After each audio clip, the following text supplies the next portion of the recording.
Okay, we're going to get this meeting together. It's the Ordinance Committee meeting of February 25th. And Ms. Wong, would you please call the roll? Yes. Councilmember Rouse. Here. Councilmember Hotchkiss. Here. And Councilmember Murillo. Here. Okay, and we open the floor for public comment for any comments not having to do with the item on the agenda. Limited 2 minutes per speaker. Are there any comments other than agenda comments, public comments? Okay, seeing none, we'll close public comment on that. And we will begin with staff report. Ms. Brooks. Thank you, Mr. Chair and committee members. The item before you today is consideration of proposed municipal code amendments as they relate to fences, screens, walls, and hedges. By way of background, the ordinance section we're referring to is Municipal Code Section 2887-170. It was originally adopted in 1957 and has only had slight amendments and additions since then. We have not actually changed the regulations since 1957. In 2008, City Council adopted a suspension ordinance that suspended certain sections of that ordinance, specifically as they relate to hedges. And through an additional extension of that suspension, that ordinance is set to expire in March of this year. During the suspension ordinance, it was the intent that city staff would come back to the council with proposed amendments to the code section, and so that's the purpose of why we're here before the ordinance committee today. During that time, we asked the purpose of the amendments, given that we had the opportunity to do this, was to reevaluate the relevance of the existing regulations. So through the course of many public hearings, we asked that question. Also, we proposed allowing some flexibility in their application and creating guidelines to help implement the ordinance. This is an overview of the current regulations, just to remind everyone. The current ordinance requires that fences, screen walls, and hedges within any setback be limited to a height of 8 feet. Within 10 feet of a front lot line and adjacent to driveways, they're limited to 3.5 feet. And on street corners, they're limited to 3.5 feet within a certain distance from that corner.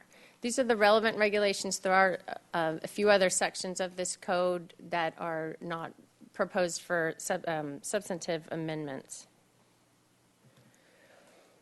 So as I mentioned, we held many public hearings on this matter, beginning with April 17th at the joint work session of the City Council and Planning Commission, where staff set out our proposed work effort for amending this ordinance. We were at your ordinance committee on June 25th last year, looking for your guidance and direction and making sure we were on the right course before we went through the series of public meetings.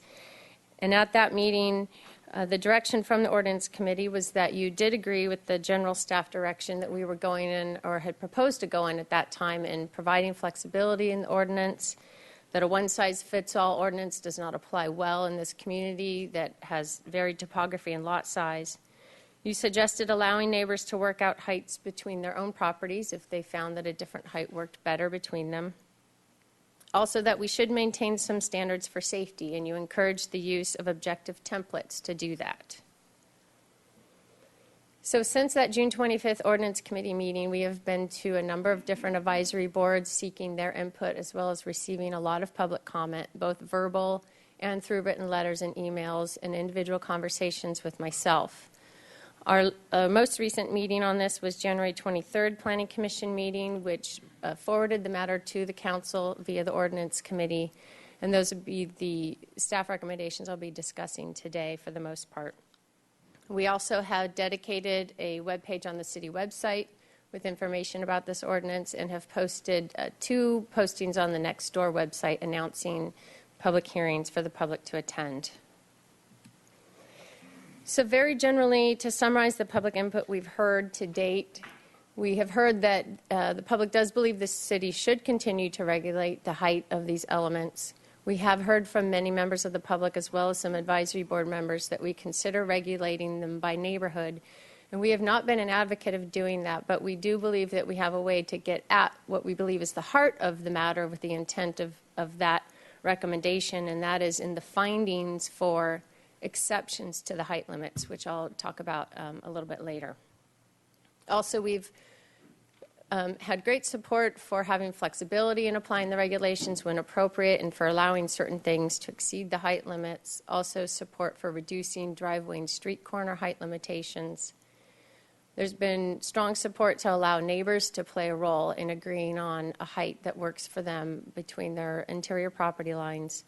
And also, we've heard that many people believe that hedges should be treated differently. I will say that for the large majority of what we're recommending you consider, there's great support for it, and where we think there's some discussion that occurred most recently at the Planning Commission meeting, and maybe the large part of today's discussion relates to hedges.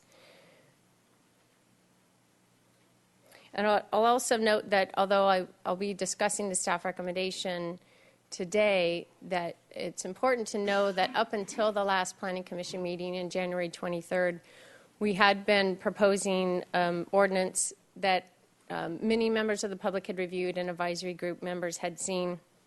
This recent recommendation does have a change in it that has sparked some public interest because of the increased recommended height for hedges. So running through the proposed amendments, one of the things that Planning Commission also did in dealing with their desire and the public's desire to treat hedges differently is to actually call out hedges in a different section of the ordinance. And so when they made the recommendation to City Council, they voted on fences and walls specifically and then made a separate motion on hedges. And so that's how I'll be proposing or presenting the information. So with respect to fences and walls specifically, we are recommending that we maintain the current height limits, and that is that they be no more than 8 feet in setbacks, and they be no more than 3.5 feet within 10 feet of a front lot line. We are also proposing in the ordinance that we have administrative approval for minor exceptions to those height limits up to 4 feet if the certain findings can be made. We're also proposing that guardrails and decorative elements be allowed to exceed the height limit. This is building code required guardrails, decorative elements like posts and finials and light fixtures to allow some undulation in a fence or wall. Also to allow entry arbors in front yards if they meet certain size. And again, allowing some administrative approval for minor exceptions. And these are some examples of what we'd like to see be allowed by the ordinance or administrative authority and may not currently be allowed given that they exceed 3.5 feet within the front lot line. With respect to driveways, we have great support to revise the visibility area next to driveways to reduce that to 3.5 feet height limit within either a 10 by 10 or 10 by 20 triangle, and I'll show you those diagrams in a moment. And again, also allowing administrative approval for minor exceptions to those height limits if it can be deemed that it's not a safety hazard, that there's still adequate visibility for people exiting a driveway in a vehicle. In the ordinance, we have two scenarios. One is when a driveway is abutting a sidewalk and a parkway, and in this case, here's the driveway, the sidewalk and parkway. This yellow rectangle shows the area where the code currently restricts elements to 3.5 feet. It's a 10 by 20 rectangle. What we're proposing in this situation is a 10 by 10 triangle, and it more accurately represents the sight line of somebody backing out of a driveway rather than this rectangular shape, which in most cases is too large of an area that's actually needed to see and doesn't accurately represent looking diagonally when you're backing out or pulling out of a driveway. The second scenario is if we don't have a sidewalk or parkway, we need a little bit larger area to see down the street. So again, here's that 10 by 20 rectangle. We'd be recommending a 10 by 20 triangle in this configuration. With respect to corner lots, we are proposing the use of templates, and they're called intersection site distance guides in the guidelines, which would apply to most corner lots. The one exception to that is we would not apply height limits to parcels that are located adjacent to an intersection controlled by an all-way stop that could be either stop sign or stop light, because you need to stop and move forward. Either the light is going to tell you to move, or in a stop sign situation, only when safe. And this is an example of what's in the guideline. It essentially has a chart that takes into account the distance that a driver needs to see down a street based on traffic speed and the area where elements need to be limited in height so that a driver can see before entering the intersection. So moving on now to hedges and screens, this was the second portion of the Planning Commission's recommendation to Council. Currently, in the ordinance, they are subject to the same height limits and fences and walls, but we did hear that they should be treated differently. So on January 23rd, Planning Commission recommended increasing the allowed height limit for hedges. So as I mentioned before, we've addressed them in a separate section of the ordinance, specifically called out for their own height limits. And as recommended by the Planning Commission and staff, we recommend allowing up to 12-foot hedges in required setbacks and 7.5-foot hedges within 10 feet of a front lot line. So this is essentially 4 feet more than would be allowed for fences and walls. And again, having that administrative approval to extend an additional 4 feet above that if the findings can be made. So to get to the administrative review and approval section of the ordinance, we are proposing that either the Community Development Director or Public Works Director be able to grant exceptions, which allows some discretion and flexibility that we don't currently have. Even when we see a logical solution to a situation, we're not able to give that administrative authority at this point. So as I mentioned, it would require specific findings, and the guidelines would provide general parameters for consideration when we receive these requests.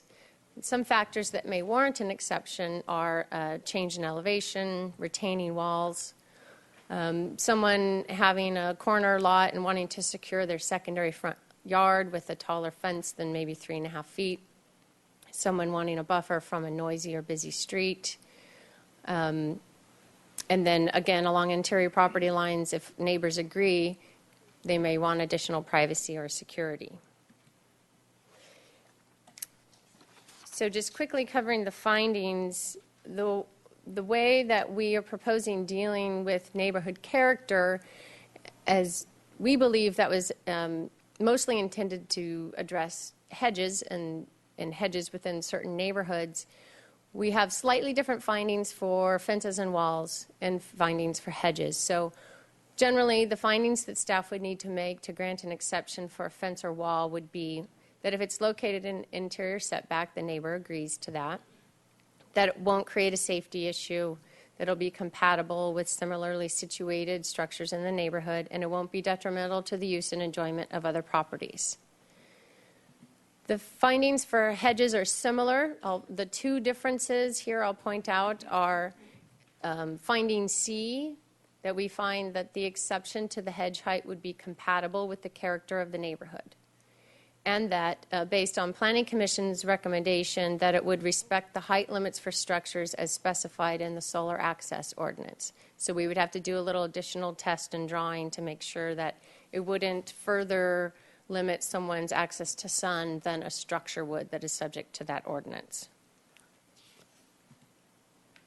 The proposed guidelines, as I mentioned, would help staff and the public in understanding and implementing the regulations on their property.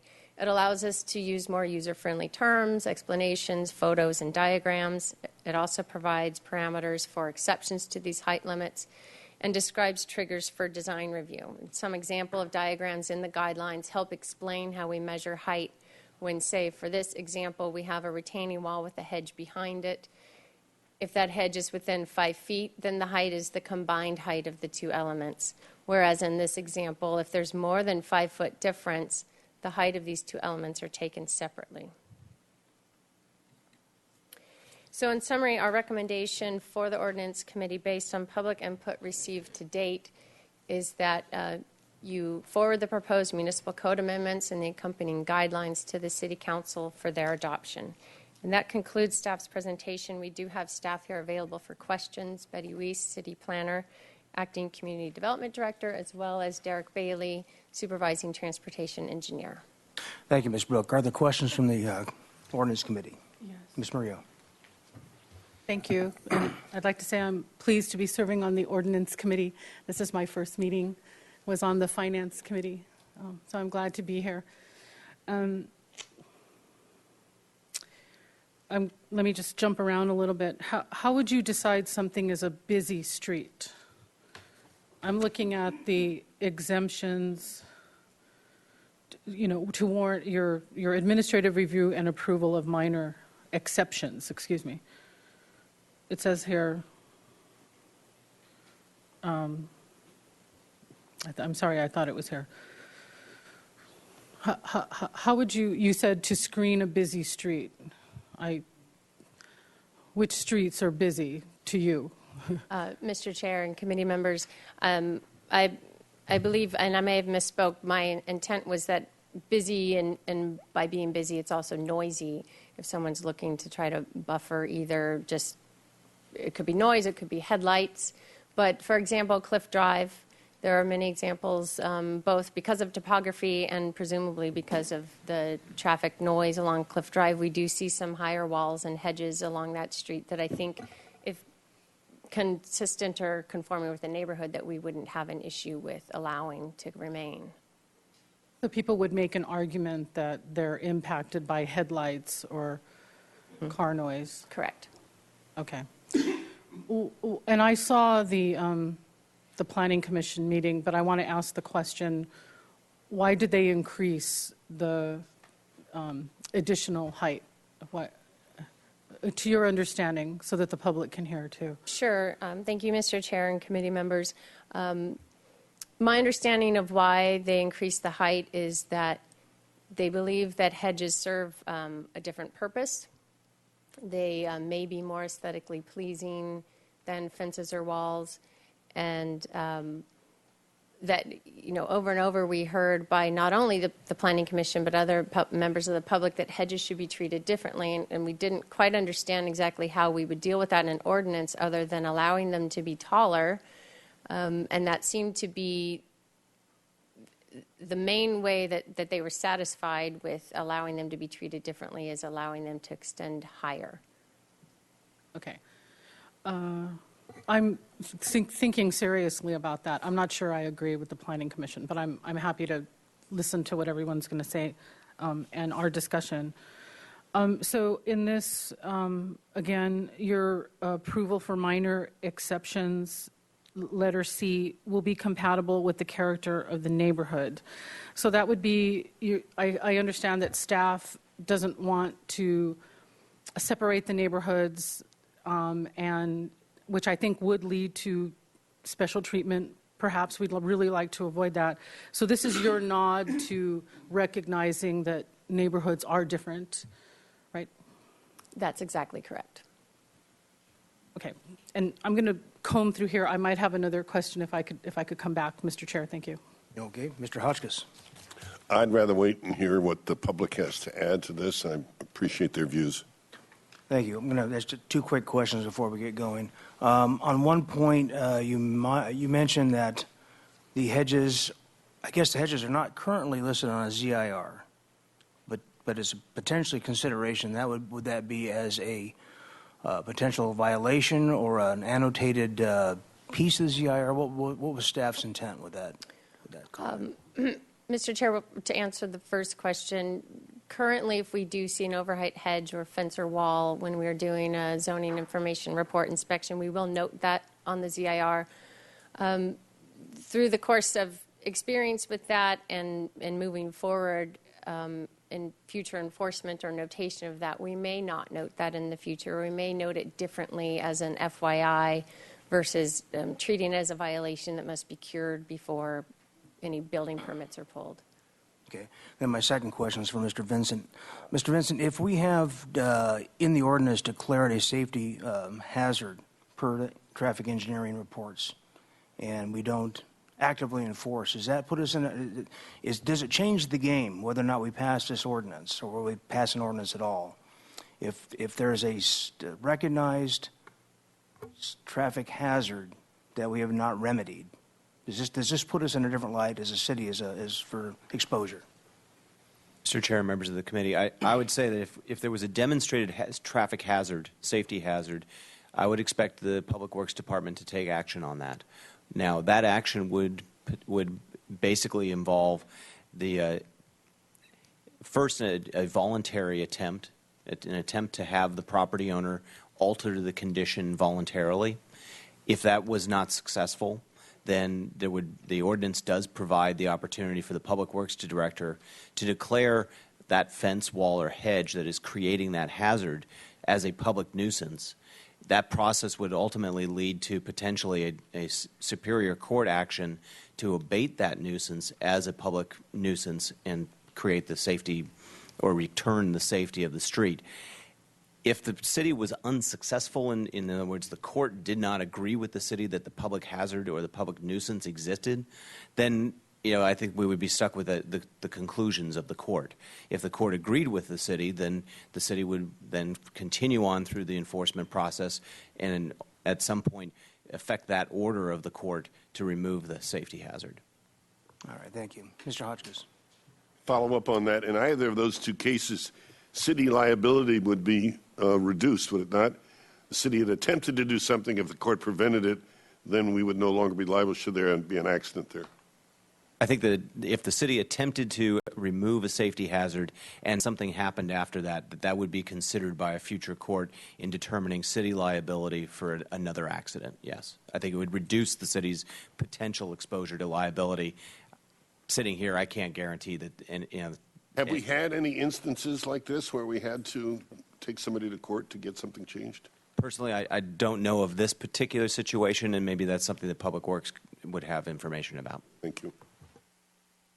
All right, very good. If there's no further questions for staff, we'll go ahead and move to public comment, and I will call your name. You'll have 2 minutes at the podium, so please adhere to that. And we have a number of speakers to get through, so please be respectful in terms of their time and comments, and no applauses or boos, if you would, please. First of all, Kathleen Dagg. And you have 2 minutes, and there's a timer on the podium, as you can see. I just wanted to thank you and acknowledge Renee's comments earlier. The slides that we were all looking at for many, many months indicated that the side yard setbacks would remain, the hedges and so forth would remain at 8 feet. I sent you an email, and so I won't go over all of that, but I hope that you take a look at that again. And with respect to the height of the hedges in the front yard, I hope that you'll consider the narrow driveways. None of the children are 7 feet. The cars aren't 7 feet. We have children walking from Roosevelt, San Bernardino Junior High School, skateboards, runners.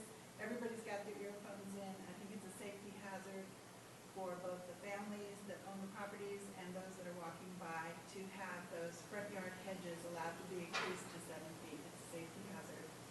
And secondly, I'd like to strongly oppose that the hedge heights be allowed to go to 12 feet. Again, we were all working on the assumption that the planning would be suggesting those at 8 feet for all the months that these were being considered.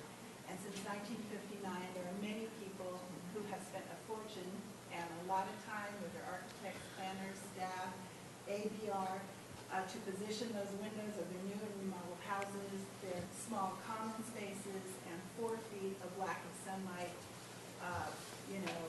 takes that away from their living area, the ability to grow green grass, and the deferred maintenance to their houses, their fences, and I think that we need to protect the property rights of those people who've been investing all that time, as well as the city staff, since 1959 in obeying those rules. Thank you for your time. Thank you. Next speaker is Judy Hans. Yes.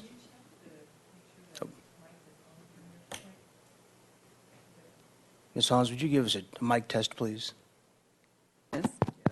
I think it's on now, so Okay. my apologies to the previous speaker. Yeah. So I hope I'm not re-speaking what she just spoke about, but I am opposed to the Planning Commission's recommendation of 12 and 7.5 feet increase straight across the board.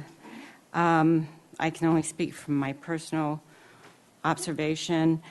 I live in an area where I have seen an 8-foot maintained hedge turn into a 16 feet unmaintained overgrowth where it's an extreme fire hazard and a rat-infested health hazard. And I believe it's not only in my community, I believe it's across the board, all of Santa Barbara, that we are going to see an increase of fire and health hazards. I guess basically that's my entire reason for. If they turn it to 12 feet, no one has any recourse if they have an 8-foot out of control hedge covered with vines and overgrowth, and it's a public hazard. Thank you. Thank you. Jake Clinton.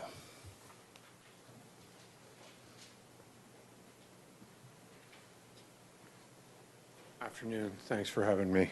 I've submitted a little packet, and I'm not going to read the cover letter, but there's a lot of photographs. As I go through it, if you could take a look at them as I go, I could be brief. Last September, it was rather dry, and I noticed a neighbor burning next door to me.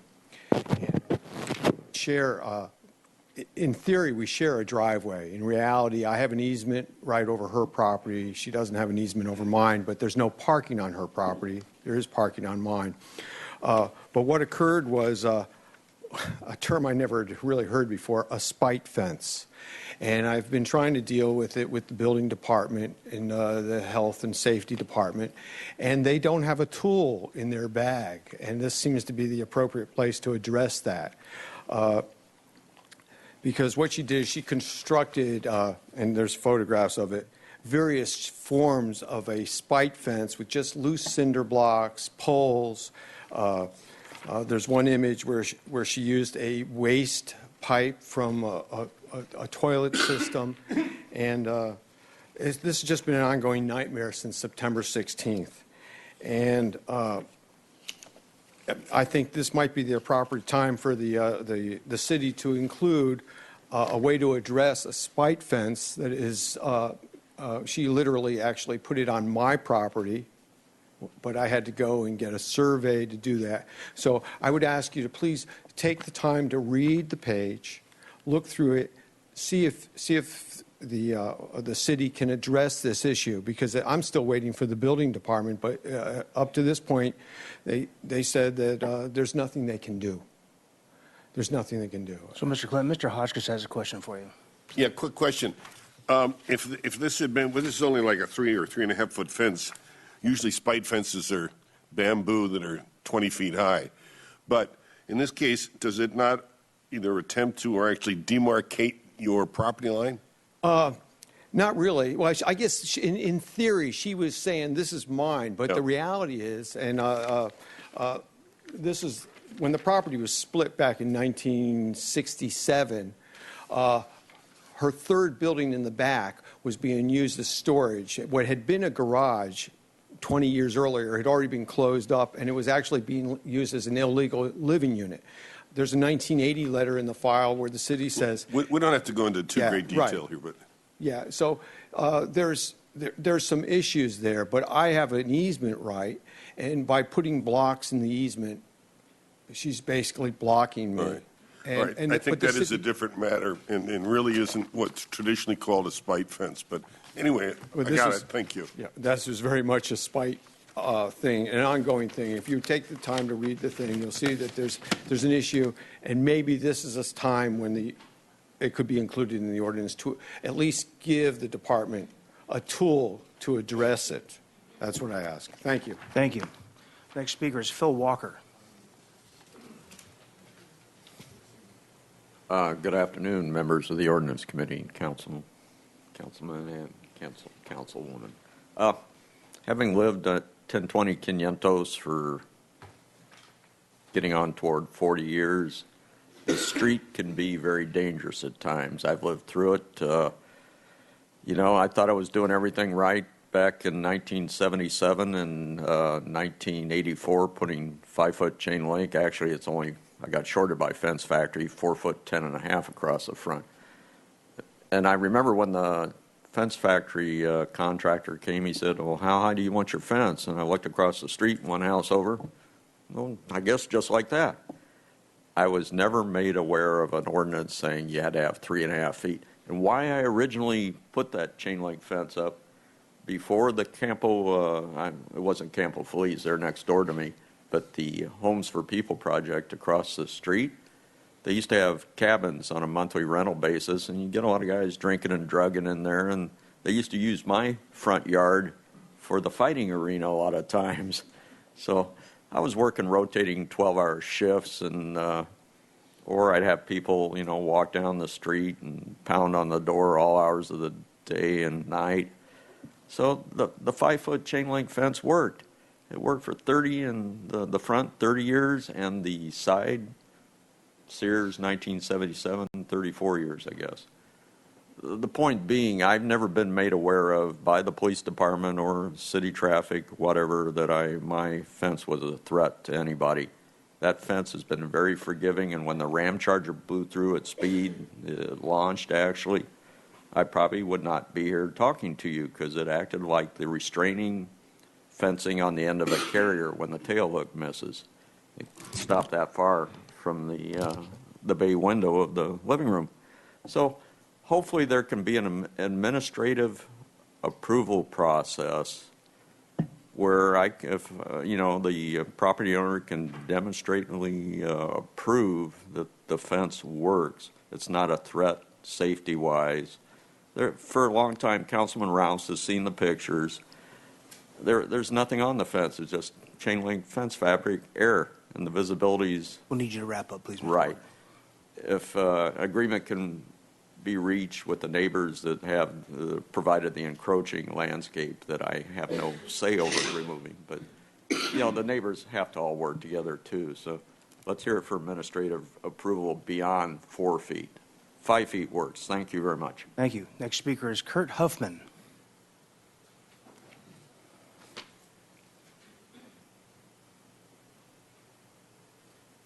Hi, Mr. Chair and members of the committee. My name is Kurt Huffman. I purchased my home prior to the enforcement moratorium in 2008, specifically because of the hedge ordinance and city assurance that my rights and property values would be protected. My neighbor's hedge is on the south side of my property and was 8 feet tall. I don't have a good neighbor. That hedge has been at 8 feet for decades due to the hedge ordinance. I'm a hedge neighbor. I need the protection of the hedge ordinance to protect my property value. I have a small lot, and allowing my neighbor to increase his hedge by 50% would destroy my property value, exacerbate my moisture issues, not to mention enjoyment of my property. It's 50 paces from his separate space to the hedge. It's 5 paces from my space to his hedge. There's no reason for him to grow his hedge except malice. City staff should be commended in their efforts to draft an ordinance in this tough situation. They took all sides into consideration over a year-long process. They came up with a very workable plan for anyone who read and understood their work. The original draft effectively dealt with the issue that caused the civic discord in the first place. Now, a revised draft ordinance is being proposed to increase hedge heights higher than they've been for over 55 years. A hedge ordinance protects us from bad neighbors and tall hedges. The original draft required no action if neighbors agreed, and no action if there was no complaints. It allowed flexibility for neighbors and city staff. I humbly ask the members of the Ordinance Committee, consider the unintended consequences on hedge neighbors if you allow the revised draft to move forward. Consider evaluating the original draft ordinance, which the city put together after a year-long effort.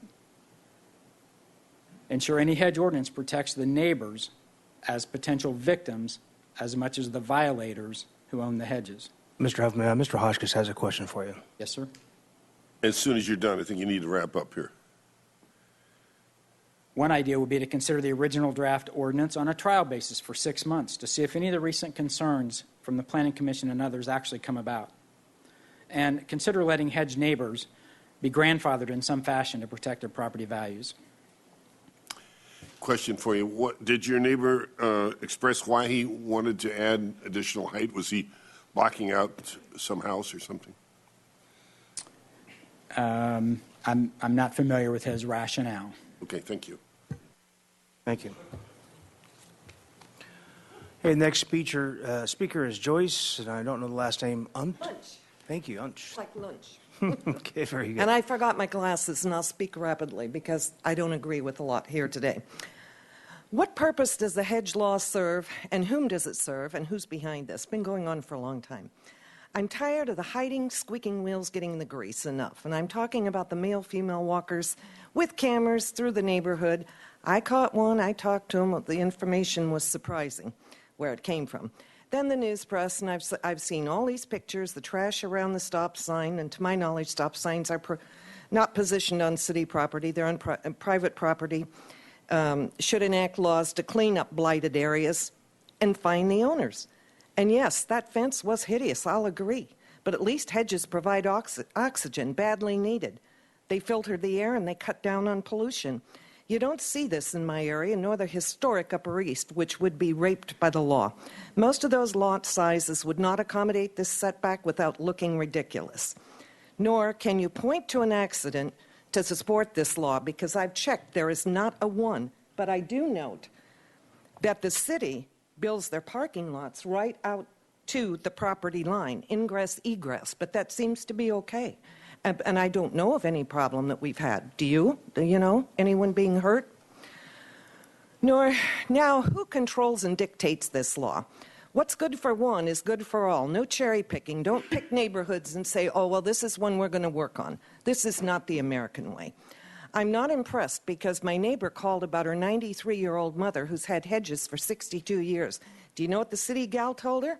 She said, oh, don't worry about it. She said, it's only if somebody complains. Really? So now we're going to pit neighbor against neighbor. This is not very nice. We need dialogue. We don't need faces staring at us. You know, and I'm sure that some of you that know me say, oh my gosh, here she is again. Well, yes, I am. And we need to know what your point of view is. After all, people have put you in those seats up there, and I do believe that you owe us that. It's very simple. And the same percentage of agitators need to come out of the weeds and present themselves, their photos, their views. The silent majority has really not, stood up at this point. I've talked to many in my neighborhood, and they're not happy. In closing, I'd just like to remind everyone of three that helped shape our city into Santa Barbara Beautiful, America Riviera, the two of whom I knew personally. Of course, we all know Pearl Chase, who was our dear mother and founder. But there was Julia Forbes and Charles Stork. Historic preservation. I wonder what they would say. Thank you. Thank you. The next speaker is Lisa Burns. Well, I don't envy your position. I see that we are divided in this room.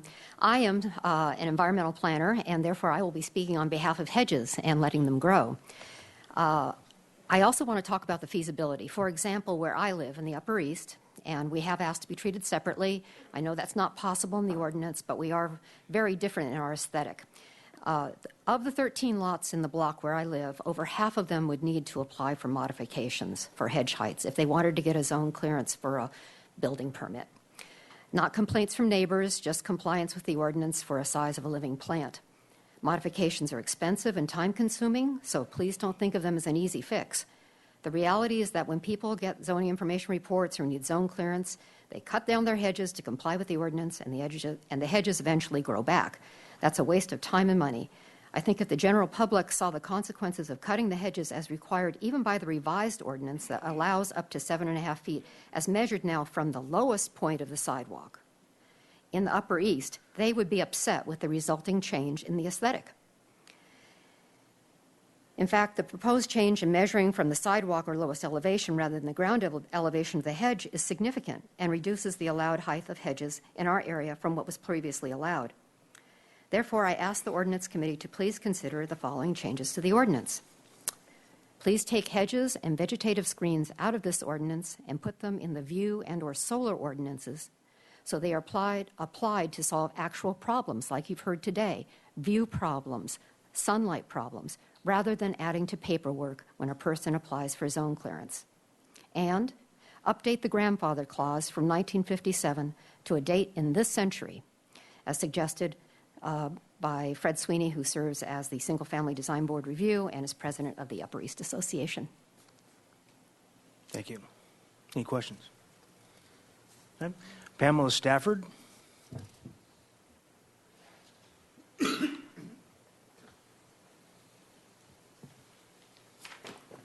Thank you very much, members of the Ordinance Committee and Mr. Chair. I was the one who sent this forwarded email that I sent to Renee the day after the last Planning Commission meeting, that apparently what seemed to me, sitting in the audience, it was apparent that many people who wanted to have their hedges high did not understand that Renee's ordinance would have allowed for that. All they seemed to hear was if we retained the 3.5-foot or 8-foot limits, that they would immediately be forced to either comply or run off to the city and apply for a variance. And that is not the way it would have been. Everybody here is trying to be a good neighbor. That's what the city wants. This entire thing started because one person was not happy with the inconsistent enforcement. And so she just used her neighbors as a vehicle to get the city to listen, to see how unfair it was being enforced. Renee had she built in language to handle that instance. If somebody went for a zoning, for a site improvement, they would have said, okay, we've got everybody in the neighborhood has got this high hedge. We don't have to make you cut yours down. And so I think that there was a recruitment by Mr. Sweeney, and I don't have anything against Mr. Sweeney. I want him to have his high hedges if he wants them and they don't hurt anybody. But just to have his liberty be more important than my own liberty. Whenever he could have had his high hedges, he wouldn't have had to do anything for them. But somehow or other, he didn't either understand it, or a lot of people were told to come up and say, no, we got to have our high hedges. And so it's wrong for us who've been waiting for 6 years to get our hedges back to a normal height that was there when we bought our property. But I don't have any problem with anybody having a hedge high if it doesn't harm anybody. So, thank you. Okay, Maggie Moss.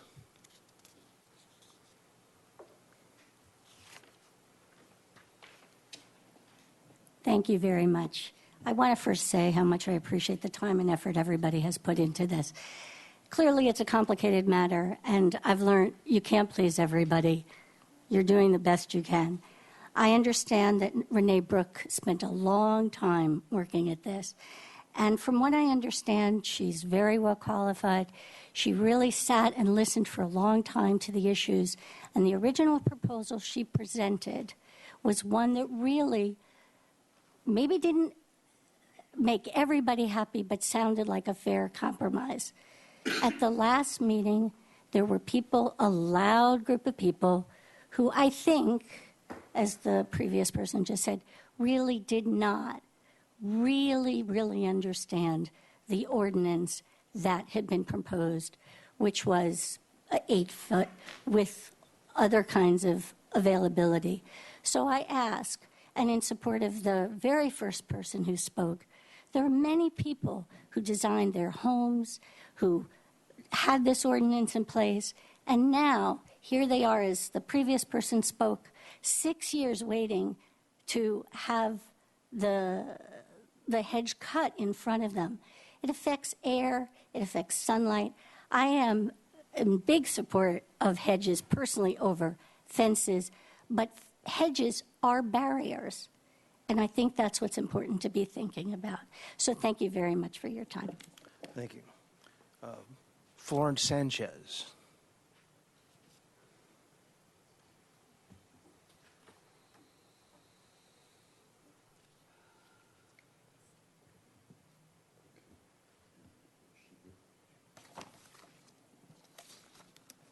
If you could wait on the counter till I find where I buried my statement. It's in here somewhere.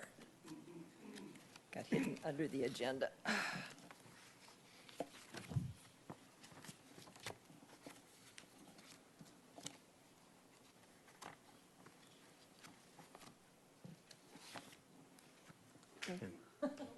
Okay, I'll reset the clock. Thank you. I appreciate that. I apologize to the council for my lack of organization. All right. I've lived on the Upper East for 44 years. And as I've stated at previous meetings on this ordinance, I'm sorry, I've yet to hear a favorable comment from my friends and neighbors about a 42-inch height limit along the front lot line. And that is, I think, our biggest concern. Now, at the Planning Commission's suggestion, a more generous height limit has been proposed for hedges. But the lower height limit remains for fences and walls. And that leaves many long-time structures on the Upper East in a state of nonconformance with the ordinance. And their construction date is difficult to prove with a grandfathering date of 1957. There are situations where neither a 3.5-foot wall or fence or a 7-foot hedge meet the requirements of the property owner. For example, greater security might be required for children. Greater privacy is certainly required for homes that are well below the street grade. And finally, there needs to be some greater protection for homes who are on the downhill side of a curve and who don't want a car coming through their living room.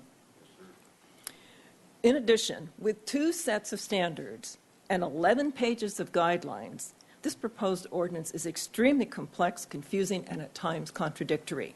For example, the ordinance measures fence, wall, or hedge height from the lowest point of its meeting with the ground, whereas the guidelines recommend measuring it from the sidewalk. You can't have it both ways. We need a simple ordinance, and I would suggest one that's similar to the County of Santa Barbara, which sets a reasonable height limit of 6 foot for structures along front lot lines and 8 feet for side lot lines, with a greater height allowed if neighbors agree. That seems pretty common sense to me. Finally, the ordinance provides no protection for the situation that has been mentioned previously and caused the ordinance to be suspended in the first place. Someone going through a neighborhood where they had no connection and filing complaints simply to spite the city. And homeowners need some protection for that. However the ordinance is resolved, I recommend that that be added. Thank you. Thank you. Steve Metch, next speaker, please. Good afternoon. I'm going to try to approach this from a slightly different direction. First of all, I see 3 issues. There's visibility at the driveways, visibility at the intersections, and hedge heights elsewhere. And on the driveways, 3.5 feet might actually be too high. If you have an old MG like I once did, I couldn't see over 3.5 feet at all. Also, people tend to push their strollers. All the strollers are shorter than 3.5 feet, so you can't see them until they're in your driveway. Second issue is intersections. And my corner of Pedregosa and Santa Barbara Street is a good example. I believe most of those accidents, and there are a lot of them, are from people simply not stopping at the stop sign. So cutting down the hedges and removing the retaining wall on the properties adjacent to the street aren't going to do anything. I'd like to see what tests have been done to demonstrate that this is important, and I'd like to see what traffic reports, and there have to be traffic reports, have been analyzed to see what caused the accident. Was it a hedge? And the other one is other hedges. And frankly, I want to know what public benefit is derived from keeping the hedge along the sidewalk shorter, 3.5 feet. Is it more public benefit than 5 feet or more public benefit than 12 feet? I don't see that those benefits have been there. It doesn't increase the safety on the public sidewalk. It doesn't preserve the neighborhood appearance, doesn't improve it or detract from it, doesn't save water. I just don't see a benefit to the public.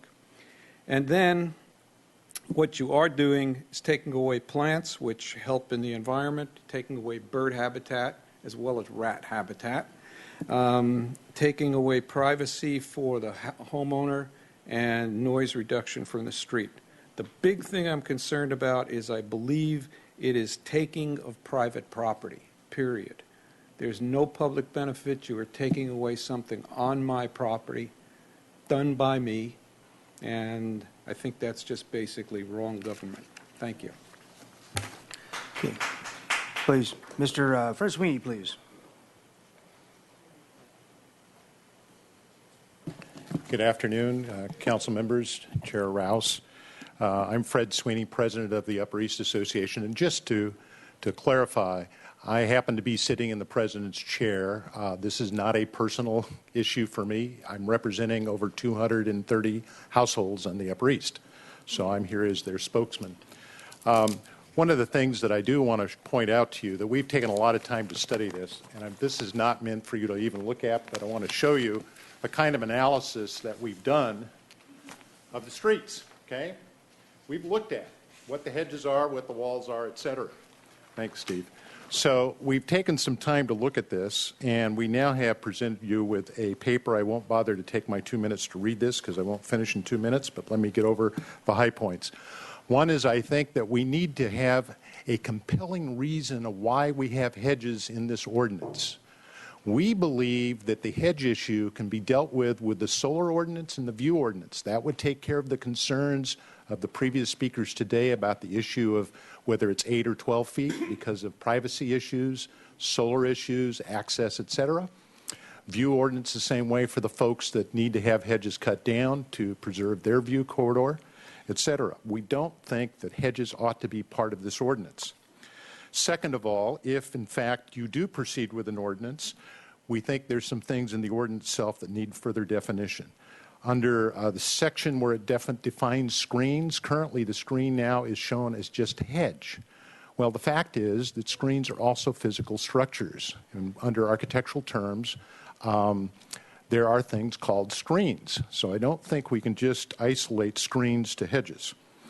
Second of all, we think that the measurement issue, and by the exhibit I just unfurled, we've got a lot of walls all across the city, not just in the Upper East, Riviera, West Side, so forth, where if you take that combined measurement of the wall and the hedge, you're going to have a whole bunch of folks that have to cut hedges down to 1 foot. Okay? I think that the issue about chain link fence as defined under the definition section is inappropriate. The Upper East has 3 schools, 2 of which are private schools, and we've had a lot of concern about one of those private schools that has a chain link fence, and it was also expressed by the HLC. We'll need you to wrap up, please. Okay, thank you. And we think there ought to be a grandfather clause that's beyond 1957. And I'll let you read the rest of the issues that are in the memo. Thank you. Mr. Sweeney, Mr. Hotchkiss has a question for you. Question for you. If you had no hedge ordinance, how would you handle the problem that a previous speakers made regarding somebody wants to go from an 8-foot to a 12-foot hedge and kind of block him off from sunlight? I would say let's put that under the view and the solar ordinance, and if those need to be amended to address that specific issue, I think we should do that. Let's not tie this into fences and gates and screens and walls. I think there's a different way to deal with this. Okay, but you're saying it's a problem that ought to be addressed. It ought to be addressed. Okay. But I don't think it should be in this ordinance. All right, I'm not sure why you say that, but okay, thank you. Mm-hmm. Okay, thank you. And I have...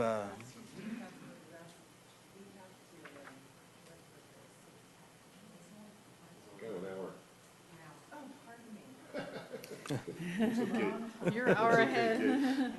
maybe on the same time zone as Mr. Armstrong is right now. Beatrice Beck is our next and final speaker, please.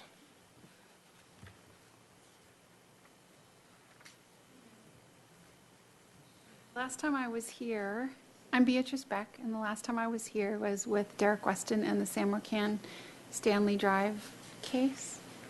Okay. I live on 426 Stanley Drive, and I've lived there since 1996. I live in Harry Heron's house. Oh, thank you. Sorry about that. And I would really like to keep the hedges to 6 to 8 feet. The lot sizes are not that big, and the houses aren't that big, and when you make them really tall, it's really hard to see. And it doesn't actually keep things safe. I have 2 boys, and I'm a single mom now, and so security is really important. And if you block all that off, then you don't actually have as much safety as people think. And although my boys have grown pretty tall, they really can't see over an 8-foot hedge. And while some people do have second stories, you can't keep neighbors away. We are living next to each other and should just try to create tolerance. In the front, our driveways are very small and right on the houses, so having anything higher than 3.5 feet is difficult to see to go in and out. And I would also say, would you please look at Samarkand Historical, how everything's also open in the front? And I'm not used to doing public speaking, so anyway, I just don't really support the change. Thank you. Thank you.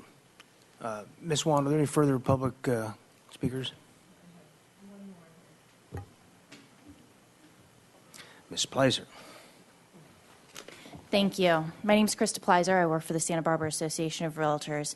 And while the realtors believe in private property rights and the fact that people should not be able to tell you what to do on your own property in the standpoints of landscaping and things of that nature, we do understand the issues that do come out of hedges.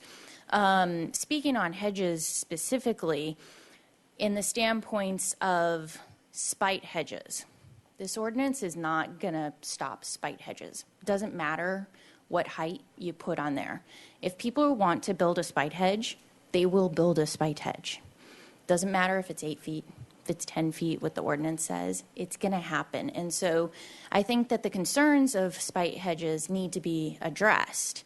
But a higher height limit is not going to preclude that. And the higher height limit, especially with the way that the city is founded and how it's addressed with different types of, for example, apartments next to houses, people should be able to have a higher height in order to block apartments or a second story or things of that nature, or with the topography. So with that said, thank you. Thank you. Question for Mr. Hotchkiss. You're right about property rights, but property rights confront each other when they are two separate properties. Yes, it That's what we're addressing. So it's not saying you can do this and you can't do this. We don't have a problem until those two disinterests or different interests confront each other. Yes. That's our job here to resolve that. And so we're going to set parameters so that people can do that when they cannot agree, which hopefully most of the time they can, but we know that's not going to be 100%. Do you understand? Yes. Okay. Yeah, Ms. Murillo. Ms. Pleiser, so are you supporting what staff is recommending today? You're saying that adding a little more wiggle room on the top isn't going to make a difference? Yes. Why do you, can you clarify why you think that? With the wiggle room Because aspect? people will grow the hedge, but someone could complain, I think. Well, I'll ask staff what they would do in the case of a spite hedge. Exactly. I mean, the spite hedge issue is completely different than just someone having a specific hedge height. And so that needs to be addressed somewhere else, or maybe not somewhere else, but be addressed specifically. Did your organization have a position on the front lot line? Yes, we agree with it. And you agree with what it is now? Yes, especially with the triangle. Okay. Thank you. Thank you. No, I think you're saying you agree with what the proposal is. Is Yes. that correct? All right. Not what it is now. No, with this proposal. Okay, Thank you. Okay, and seeing no more public comment, we'll close public comment and to the committee. Questions for staff. Mr. Hotchkiss. Quick question for Eric, if I could. when cars are bigger now, particularly SUVs. When they're parked at a curb, let's say you have outside of your driveway a sidewalk, then a greensward or whatever we call that, and then an SUV parked there. No amount of hedge elimination is going to help you see around that SUV. And the reason I bring that up is that I'm wondering if what normally we would consider naturally the sight lines are not arbitrarily reduced naturally with cars parked on the street, and so we're asking people to cut hedges down when really they're not in play, if I can put it that way, regarding sightlines. Do you know what I mean?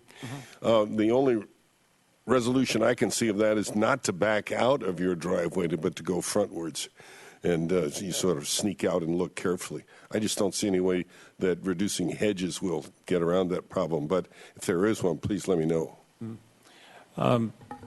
Councilmember Hotchkiss, The hedges, they're not transparent at all. When we look at parked vehicles, we're in an urban environment, and we realize that on-street parking is very valuable. So we really try to err on the side of leaving parking in place when possible. We do eliminate it if there is what we determine to be a hazard by on-street parking. But generally speaking, when you have vehicles parked along the street, there's not always great sight lines, but you can see through windows. There's gaps in the parked vehicles. There's driveways next door that create space between parked vehicles that at least there's opportunities to see what's happening on the street. You might not have a fully clear view of what's happening on the street. But for that reason, I feel that it is different than a hedge.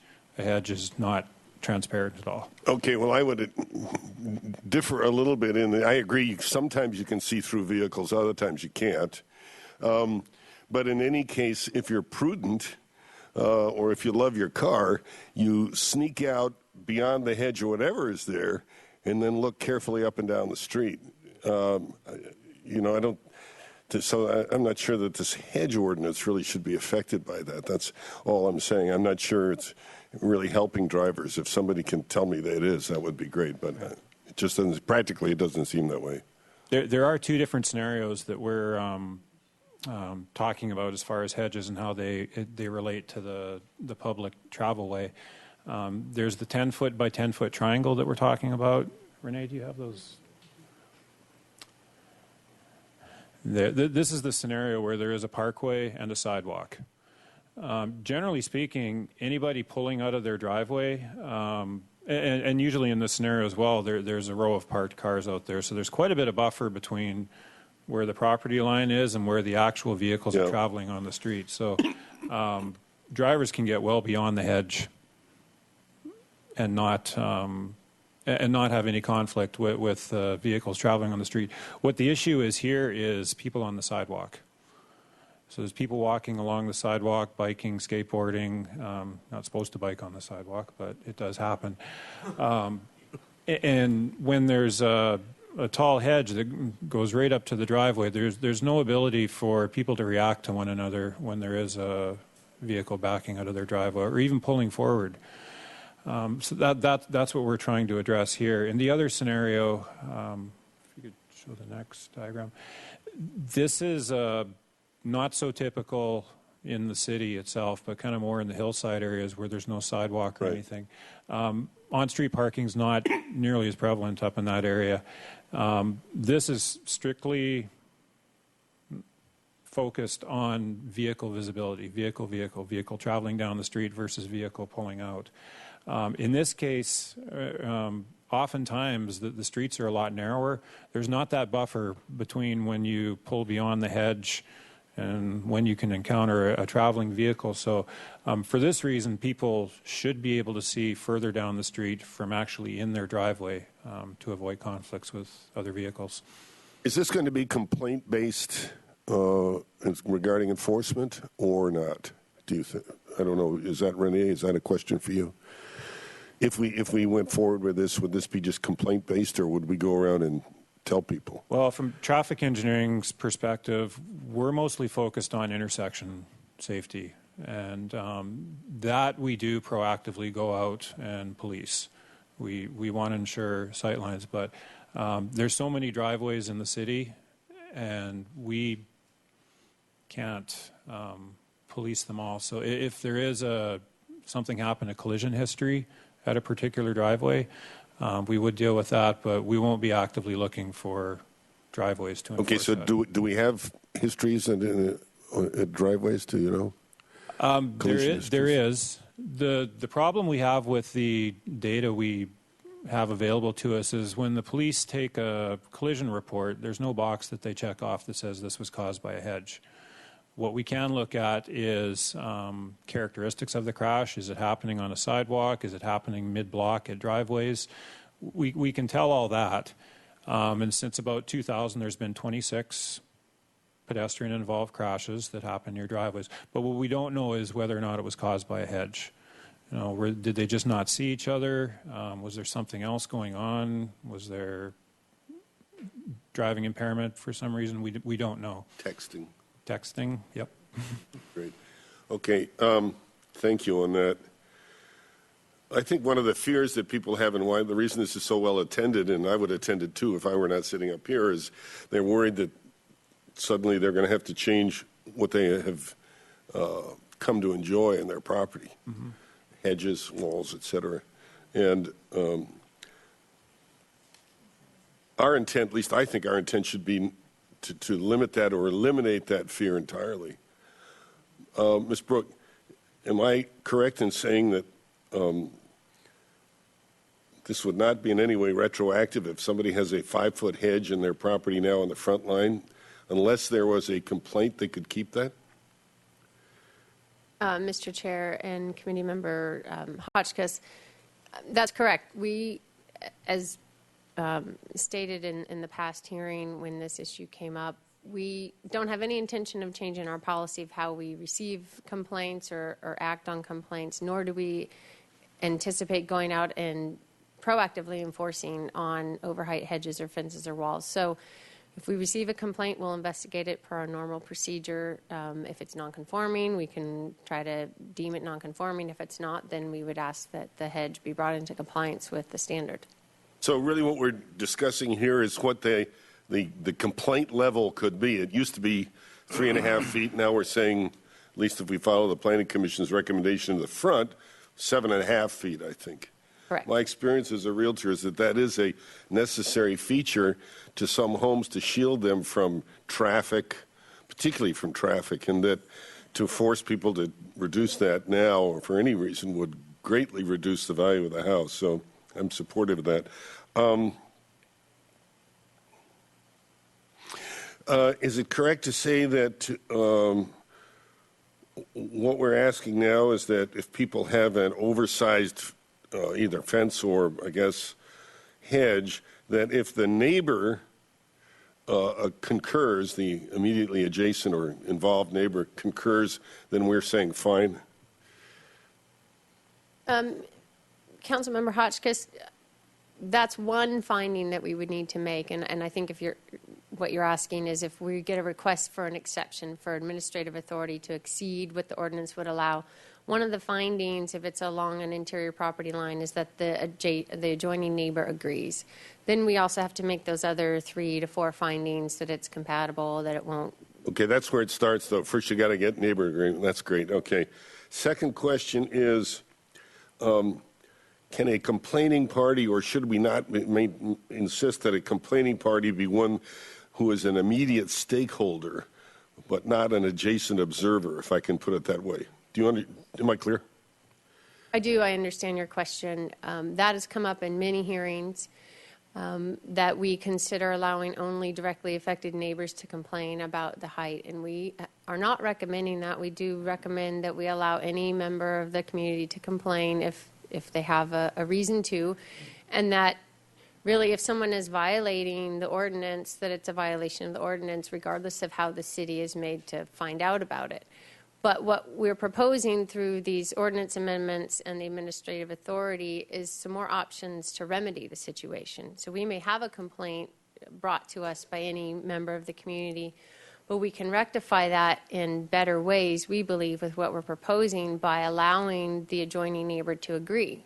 So it's possibly a longer, more roundabout way to get there, but it's not limiting who can actually bring the complaint to the city. And is it required that if somebody makes a complaint, their property itself also meets the criteria they're demanding?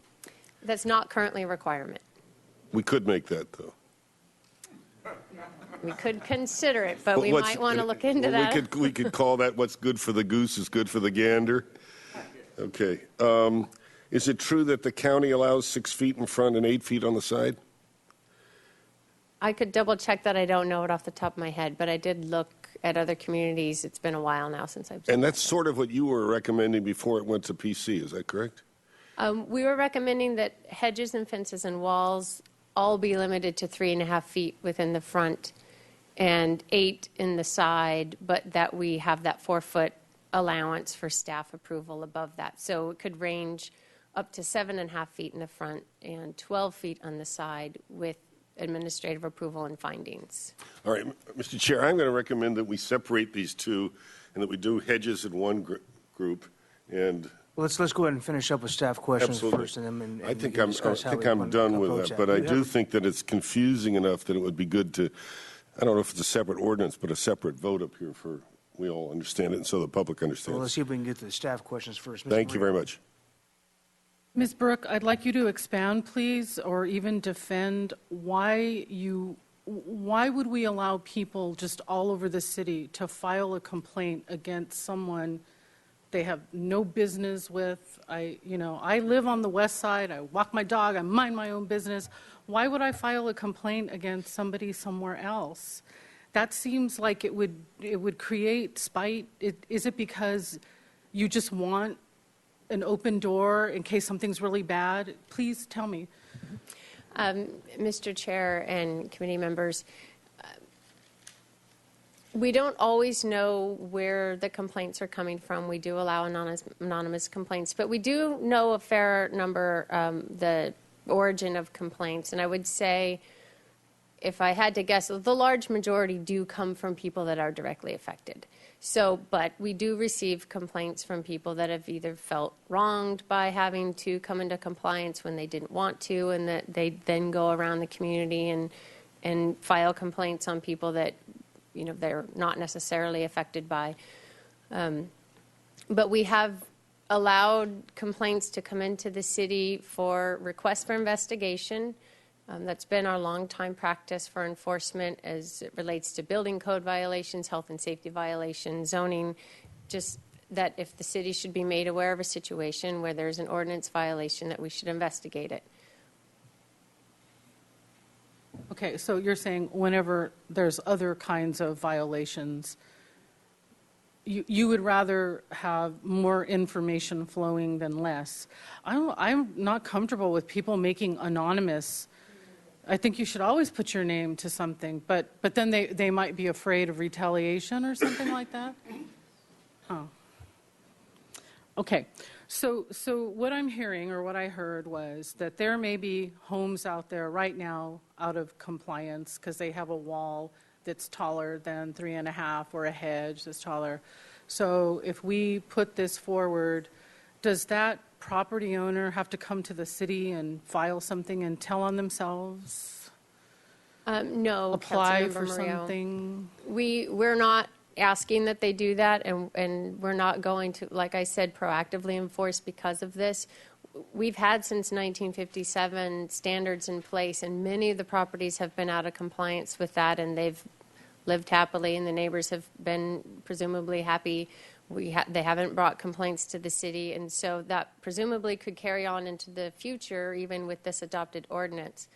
What the recommended ordinance would do is bring a lot more of the properties into compliance. And so we could have people now who are out of compliance where their properties may now be brought into compliance. Again, unless we were made aware of a complaint or it was a safety hazard, we wouldn't proactively be enforcing this regulation. I think people hear that, but maybe they're not really comforted that somehow their house won't get targeted. Right, okay. Okay, I wrote up some questions. Okay, so we asked that. What is your reaction to the new proposal today? And if I'm right, this is new today, the idea in Ms. Burns' letter and reiterated by Mr. Sweeney to take the hedge and vegetative screens out of this ordinance and include them in the view and or solar ordinances. Is this the first time this has popped up? I tried to watch the old... It's not the first time. meetings. It's been brought up occasionally throughout the public hearings, and we did discuss it among staff as well early on in this process. And just for those who may not be familiar with the solar access ordinance, it applies to structures as it's written today, and it requires a certain setback from property lines to ensure that buildings don't shade or don't shade to a great extent those properties to the north of them. If we applied that as it's currently written to hedges, it starts with a 12-foot height limit on the property line for single-family zones and goes up to 18 feet for multifamily zones. So it would be, again, unless amended, even more allowing than what's being proposed today. It would start, again, at 12 feet on the property line for single-family and 18 for multifamily.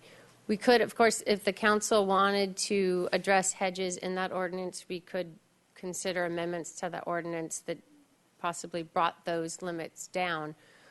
And we could consider doing that. We've tried to address that again through the findings that we would need to make for hedge exceptions, that it meet the solar access ordinance requirements. So we do recognize that that's a tool that we could use. We haven't considered actually putting it in and being regulated by that ordinance, though. Okay. So the rule has been all this time that your front hedge or wall can't be more than 3.5 feet. But there's a lot of homes that have way more than that, and nobody's been upset about it. I'll tell you if I could, am I making comment now? Let me see if a question comes out of it. So, in the interior hedge, I know people who they're really tall in between, and nobody cares, and everybody's happy, rats, birds, whatever. But the trouble comes, and I really feel for the people who are having issues with a neighbor who's being disrespectful, or there's no peace there, right? And so what I'm worried about the allowance of more height when it would be terribly unfair, and it is unfair to people who have their sun blocked, or a view. Wow, how rude of a neighbor is that would grow something to block your view? So I would hope that we would have a way to, I think it's okay for the city to have some hammer, to be able to say, you know what, you got to cut that hedge, because, and to settle disputes in that way. Are you offering that really in the interior setbacks as a way, there's peaceful coexistence, and then there sounds like there's war. Mr. Chair? Mr. Vincent. Members of the committee, the ordinance, as Councilmember Hotchkiss mentioned before, the ordinance exists until two neighbors can't get along anymore. The ordinance has, since 1957, drawn a balance between the property rights of two adjoining properties as far as the interior hedge heights, wall heights. It's been 8 feet. That there are, as the testimony before the committee today has told you, there are plenty of places throughout the city where that 8-foot high limit has been exceeded. There are plenty of places also that follow the 8-foot high problem, or 8-foot height limit, and those neighbors don't seem to have problems. What is really laid before the committee and ultimately the city council is what is the proper balance between those two property owners when they can't get along. It's been 8 feet.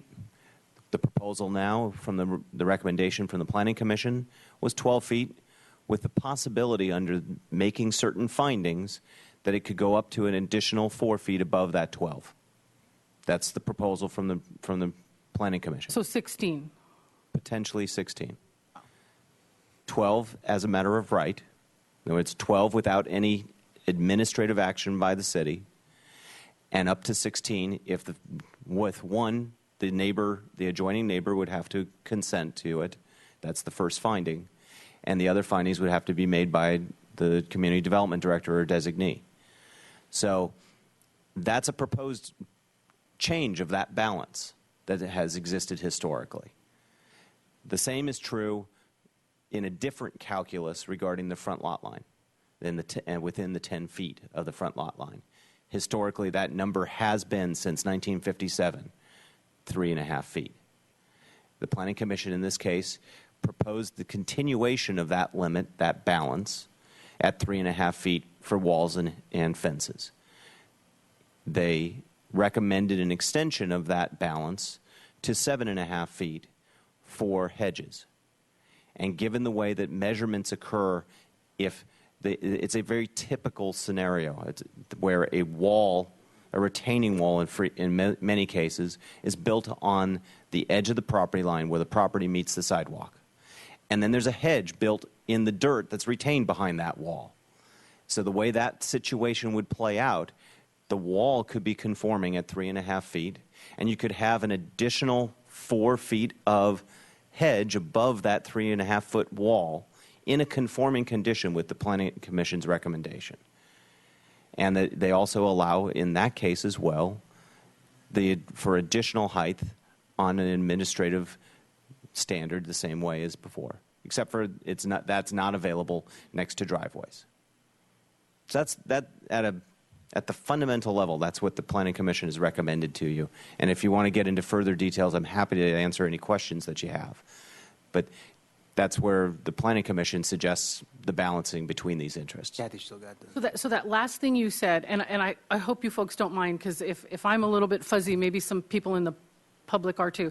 So the last thing you said was in the front, 3.5 feet wall plus how much hedge? 4 feet plus. For a cumulative of 7.5. Okay. As a matter of right.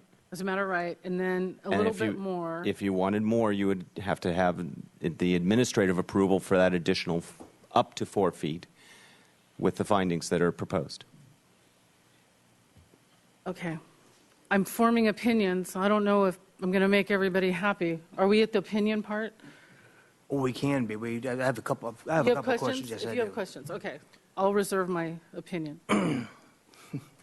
Mr. Vincent, in terms of views and rights and whatnot, I'm not really sure how the view ordinance works, but what is, for example, if there's an existing hedge, fence, bush line or whatever, and somebody buys a property uphill from that, but that hedge or fence, absent ordinance, their view or what they consider to be their view is blocked. How do we define the view? What becomes the view? Does it have to be a panorama recognized by all the above, or is it, how do you determine that? Under the city's view dispute ordinance, the property owner who is seeking the restoration of a view, and that's the key point, is that the property owner who is seeking the view, seeking a change to the vegetation on another property owner's property, must be able to establish with photographic evidence the existence of that view when they purchase their property. And so that's how the view dispute ordinance works. There is an interrelationship between the current hedge ordinance, because it does deal with hedges, and the view dispute ordinance. They are two separate ordinances. They exist separately and they operate separately.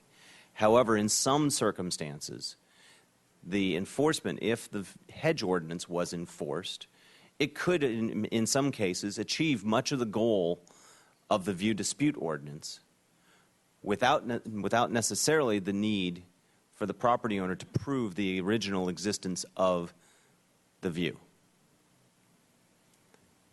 Very good, thank you. Well, I mean, the way I see this going forward, if it does go forward at all, is that we have a number of issues. We've had an ordinance that's been on the books since '57 for various reasons. It hasn't satisfied all players, is kind of usual. And I'm intrigued by the concept brought up by everybody here and a few members of the audience of trying to break this into break the hedges out of this particular fence ordinance. Do you have to get a building permit and approval to build a wall or a fence? You don't have to do that to grow a hedge, so maybe it's not logical that we have those together. But it also doesn't seem like the current view ordinance or solar access ordinance is going to be satisfactory either. So maybe there's a fair amount of new work to do. I'm not so sure the old model is going to work, and maybe there's a new way to approach that.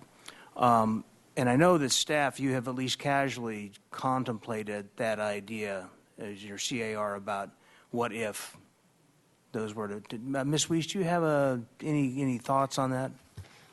Yes, thank you, Chair Rouse. I do. The matter of where in the ordinance regulations and standards related to hedges occurs, I would suggest doesn't matter. What really matters at this time is to understand how the City Council would like to regulate hedges, just as a topic. The ordinance has already been split apart. There's a lot of agreement on the fences and walls, and as you just stated, it requires a building permit. It is the type of thing that would be confirmed on a building permit application and such. Hedges are different.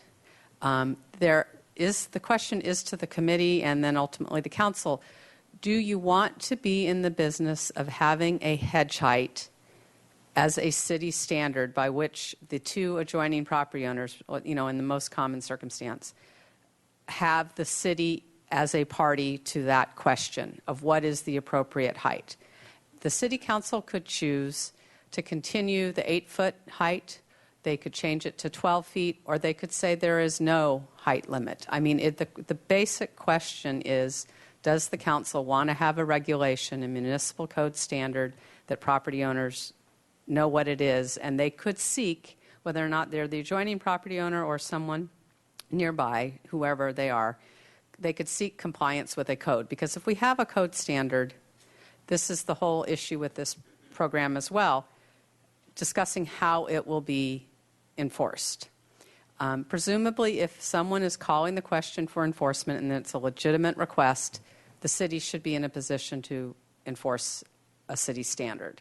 So what is the city standard that should be appropriate for hedges? The staff's view is putting aside the safety of the driveway and the streets, which we believe is legitimate and has been thoroughly examined and is appropriate, and would apply to hedges as well. But putting that aside, hedges, the rest of the big question of hedges, it's pretty clear that the community is divided on this. You can see that many people enjoy taller hedges. That's a fact. You can hold hearing after hearing, and you will hear from people that say hedges are different, they're important, we should be allowed to have them tall for all these various reasons. And then you will hear from people that are concerned about them growing into sidewalk areas, that they could be rat infested, that the views are blocked. So the issues at this point are very well defined and understood. It really does not require, in my view, a lot more study. We are really boiling down to what does the council think the municipal standard should be that you would stand by when needed. Again, all the questions on enforcement and proactive, I hope people understand this. We really don't want to be in the hedge business, at least staff doesn't, most of the time. But if the City Council passes a rule and has a height standard for hedges, we are in that business and we will carry it out appropriately, but not proactively. That's staff's proposal. So we think that the Planning Commission moved to a higher hedge height because they see it in the community, and you can deduce from that that it works. Okay? But you can also hear from the community, as you did today, it doesn't work. So we've thought long and hard how to tell you, well, is it 51% one side, 49% another? That's a really tough one. I do think that that when it matters to someone, it doesn't matter what percent they're on. If they're in the minority or the majority, you definitely have residents in this community on this issue that feel it's important for the city to have a standard.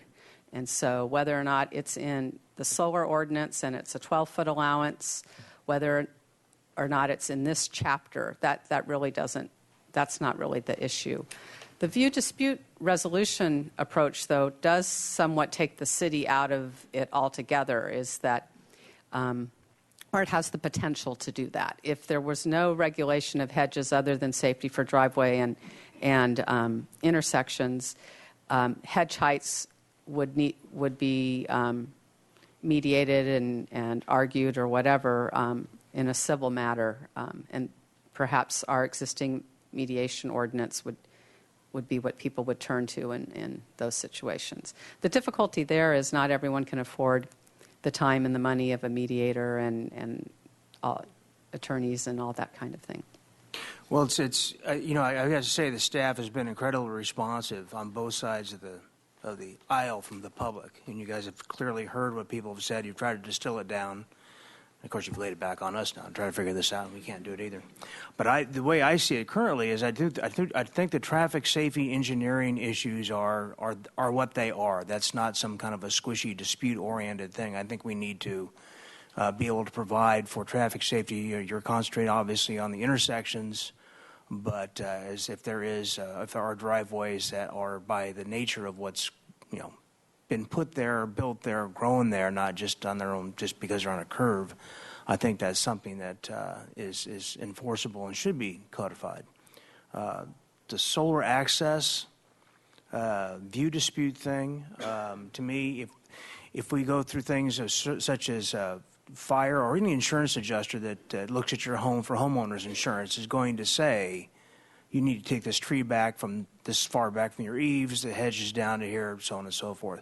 I don't know if the city wants to go into that level, but certainly if the fire inspector were involved, then that would be something that would be separate, but certainly enforceable.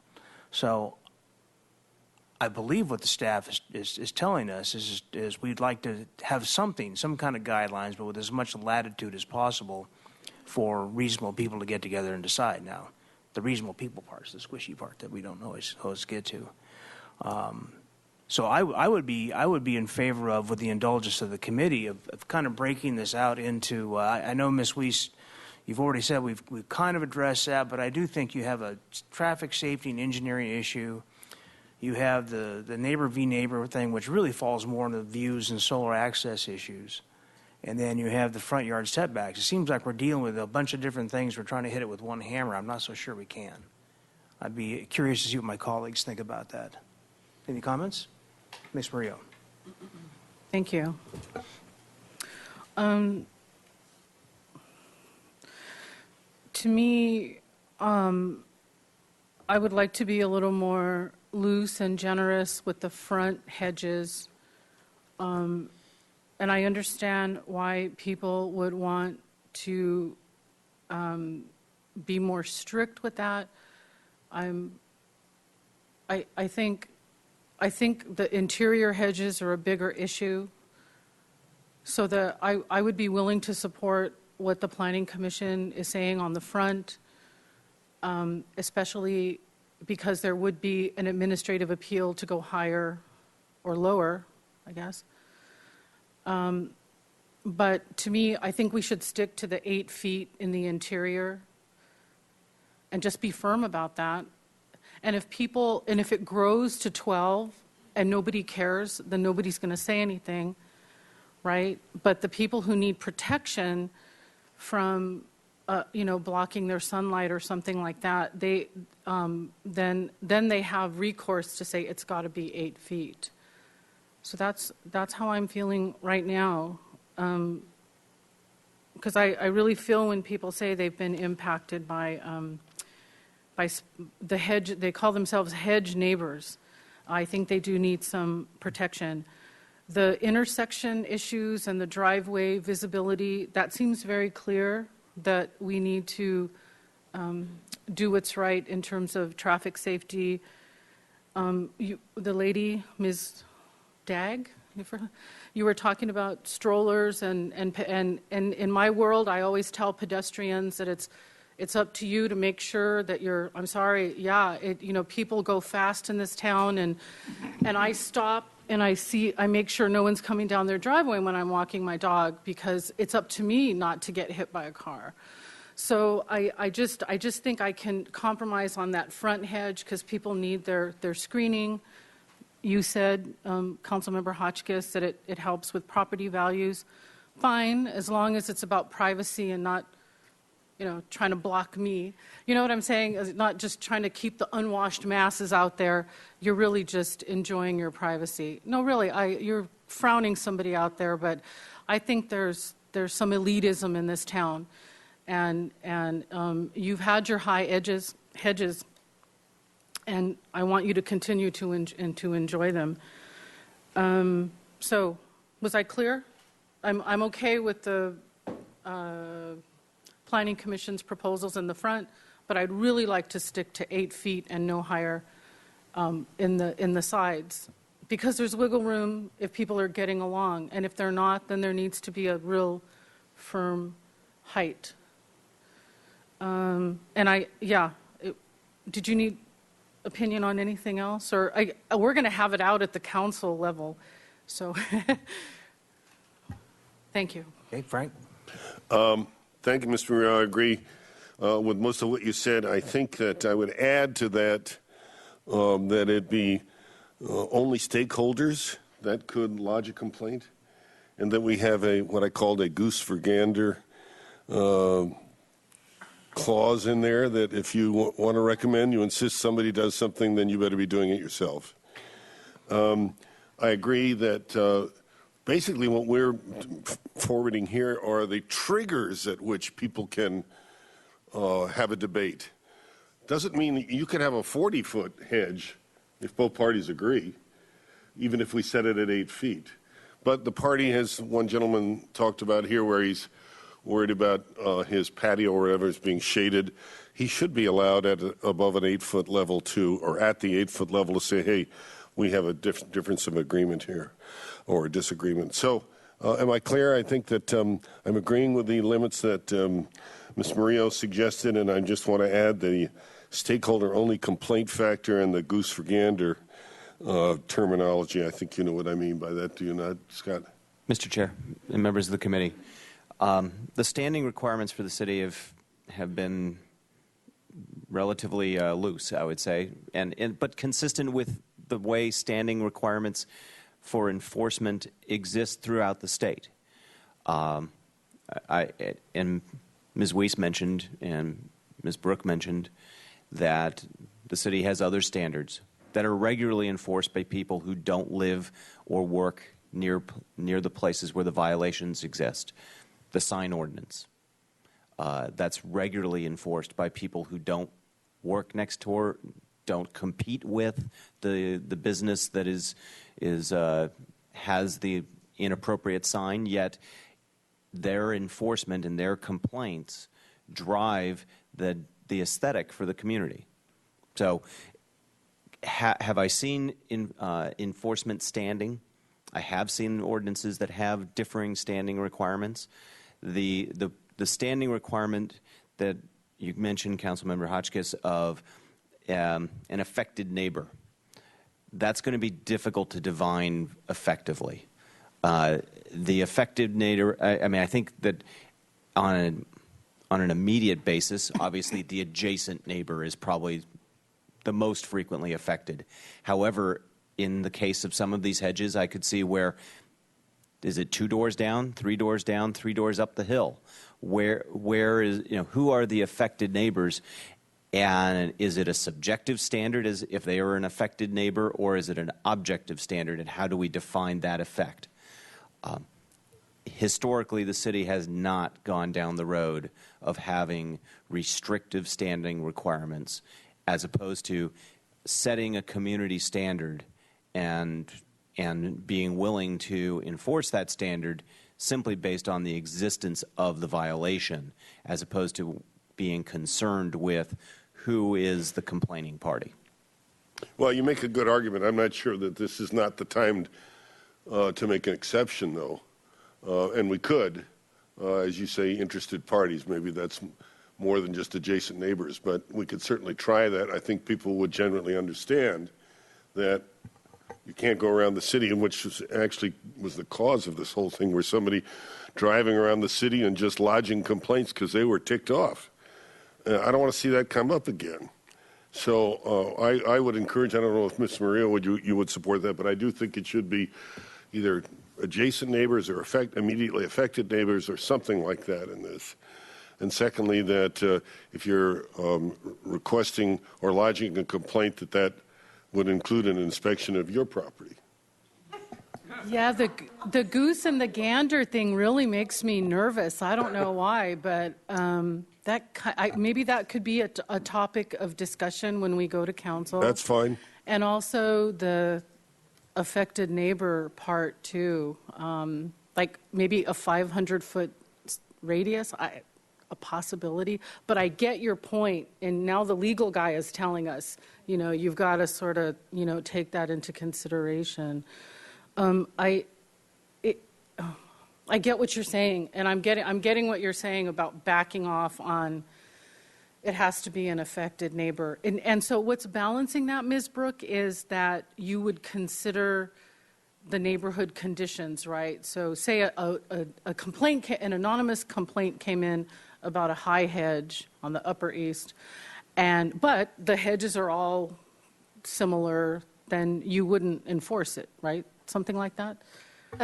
Councilmember Murillo, if it were exceeding the ordinance height limits, the way that we could try to remedy that is through administrative approval. And again, if it's in the front, then the adjoining neighbor is the city, and so then we would make the remaining findings compatibility with the neighborhood, that it's not a safety hazard. So again, like you mentioned, if it's a prevalent feature of the neighborhood, has been there for a long time, hasn't seemed to cause anyone any harm or concern, then we could probably find it consistent and approve the exception.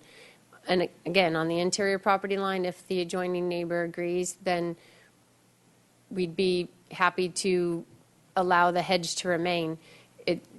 This tool is just what it is. It allows us another tool to help remedy these complaints that we haven't had to date. Mr. Vincent. So I think I still got the floor if I could, though. Oh, I'm sorry. But just let Mr. Vincent, you had a comment about that, though? Well, Mr. Chair, I just wanted to put one more bit of gloss on that, is that the administrative exception has a limit. It's proposed that the administrative exception would allow for up to an additional 4 feet to the particular standard. In the case of the front, within the front 10 feet of the front lot line, that would allow a hedge to go up as tall as 11.5 feet. So if you're thinking of a paradigm of the hedges in the Upper East Side where they are 12, 15, 20 feet tall, the 11.5 foot limit, that's with the 7.5 foot high as a matter of right, as recommended by the Planning Commission, plus another administrative process would get you to 11.5 feet, possibly. If the property owner wished to have a hedge within 10 feet of the front lot line, they'd be looking at a modification request in order to grant that hedge higher than that 11.5 feet. But again, this is all complaint triggered, correct? That is the intention of the Community Development Department. Right. Well, I'd be happy to make a motion that we move forward the walls, et cetera, as recommended by the Planning Commission, and agree with Ms. Murillo that we reduce the required setbacks to 8 feet as the trigger in the side, and allow up to 7.5 feet within 10 feet of the front lot line, and go forward with the safety requirements as my traffic recommendations regarding sight lines. That's a motion. You got to. Okay. I'm still bothered with because I don't think we've moved away from what we've had on paper all these years, and there's a reason why it's been suspended so many times. I'm still intrigued by the potential of dividing this baby up a little bit into the traffic and safety engineering versus the view ordinance and things. So I will not be supporting this motion. So we have a motion on the floor. All those in favor? Aye. Opposed? Nay. So 2-1. And that's it. I think we're, You want to make Ms. Wallen, that's it on the agenda?